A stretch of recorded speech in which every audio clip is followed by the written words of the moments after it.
Bonjour à tous, je vous présente aujourd'hui la formation Être référent handicap. Alors, dans un premier temps, petit rappel sur la définition du handicap. Donc, le handicap est une limitation d'activité ou restriction de participation à la vie en société qui est subie en fait par une personne en raison de son altération durable ou définitive d'une ou plusieurs fonctions physiques, sensorielles, mentales, cognitives ou psychiques. Le handicap et la réglementation. Donc, dans le cadre de différentes lois, ici joint un extrait en fait des différentes lois en lien avec le handicap. Donc, j'attire votre attention sur la loi du 5 septembre 2018 en lien avec la loi Avenir professionnel qui redéfinit un petit peu la démarche qualité et de ce fait instaure une obligation de certification pour tous les prestataires de formation qui souhaitent bénéficier de fonds publics.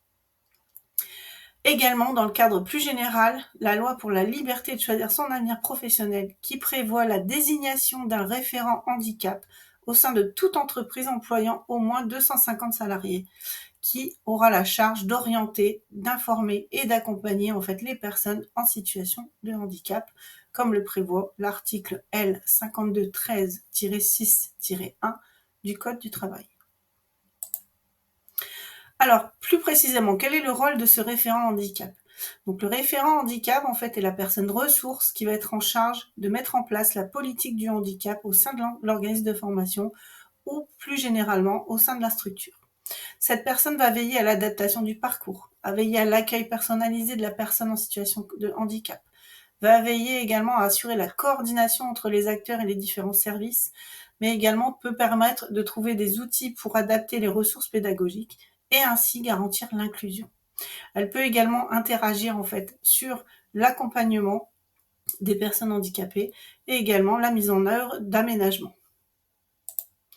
Dans le cadre de la certification Calliope, qui, je vous le rappelle, est obligatoire pour tous les organismes de formation qui souhaitent bénéficier de fonds publics, cette préconisation en fait est évaluée à partir de différents indicateurs, notamment ici quelques exemples, indicateurs 1, 4 et 6, sur lesquels on va en fait pouvoir analyser votre manière d'accueillir le public en situation de handicap, votre accessibilité, votre information par rapport à tous les services que vous pouvez proposer et également un petit peu les éléments et les contenus de la mise en œuvre de votre action de vos actions de formation et notamment en passant par l'adaptabilité aux différents handicaps.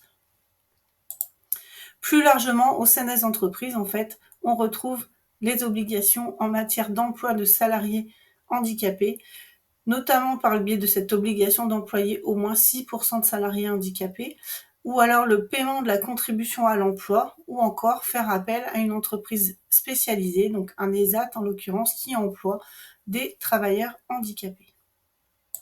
Donc notre offre de formation se base sur la dispense d'une formation courte d'une durée de 7 heures qui sera accessible 24 heures sur 24 depuis un ordinateur portable et depuis n'importe quel endroit où vous vous trouvez. Et à la fin de l'action de formation, nous vous délivrons une attestation qui pourra vous permettre de pouvoir la présenter en cas de contrôle.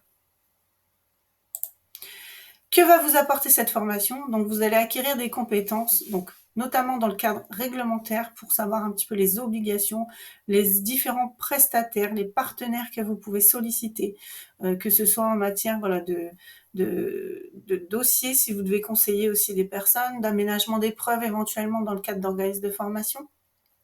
Cela va également vous renseigner sur les différents types de handicaps que vous allez pouvoir rencontrer et notamment pour pouvoir avoir des conseils et appréhender en fait les personnes de la meilleure manière possible, de manière à pouvoir leur faciliter la vie et également pouvoir prendre en compte le handicap. Pour pouvoir le prendre en compte, il faut dans un premier temps le connaître. Vous allez également pouvoir mettre en place une procédure d'accueil spécifique au sein de votre organisme ou de votre structure.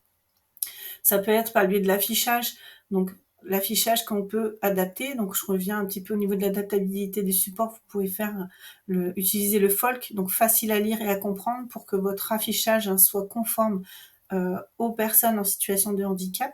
Et vous allez pouvoir aussi appréhender les différents aménagements possibles en fonction du type de handicap rencontré, donc notamment en lien avec du matériel qu'on peut mettre en place et les différents partenaires que l'on peut solliciter également.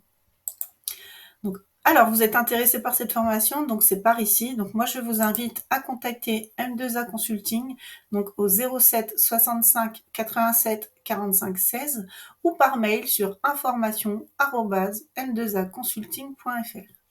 Et je vous dis à bientôt.